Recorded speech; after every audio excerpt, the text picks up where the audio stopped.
وطن نوروز است، زده است، ایران است و ایران. این جشن‌ها بیش از 6000 سال تاریخ دارد.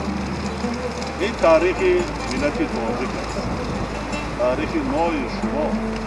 اینا ما باید احیا کنیم، ایجاد کنیم، پیشنهاد کنیم، پیشنهاد عالمیان.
ایدی صدا آمده است، چون شهر توحیدی صدا آمده است.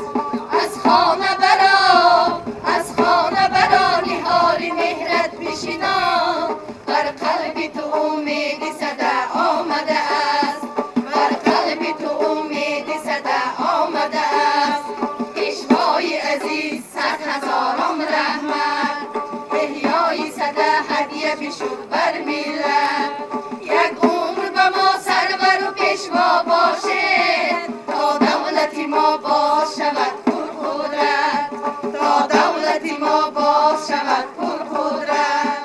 جون شمع کند و پیش پاد قربانی، بانان و فطیر و کلچه و لاچوره، در خونه دل تو را کند مهمونی. هایم ای صدا شده یا بی بی برو از خونه، گندم بکوب ای بانوی کبدونه، ماندگی کباب و آشکی افغونه، مهمونی کنیم خواهر بیا دهقونه. هایم ای دوستان جانی خوش آمدید مهمانی، ای دوستان جانی خوش آمدید مهمانی. بچای خانه ارباب جای فیض و راحت باب، بچای خانه ارباب جای فیض و راحت باب.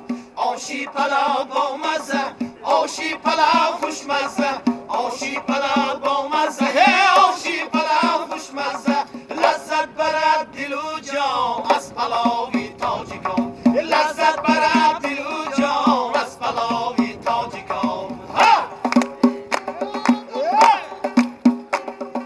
با قضی و با زیره، با برنجی دل زیره، با قضی و با زیره، با برنجی دل زیره. با گوشت قاق و جزه آش می شود با مزه، با گوشت قاق و جزه آش می شود با مزه.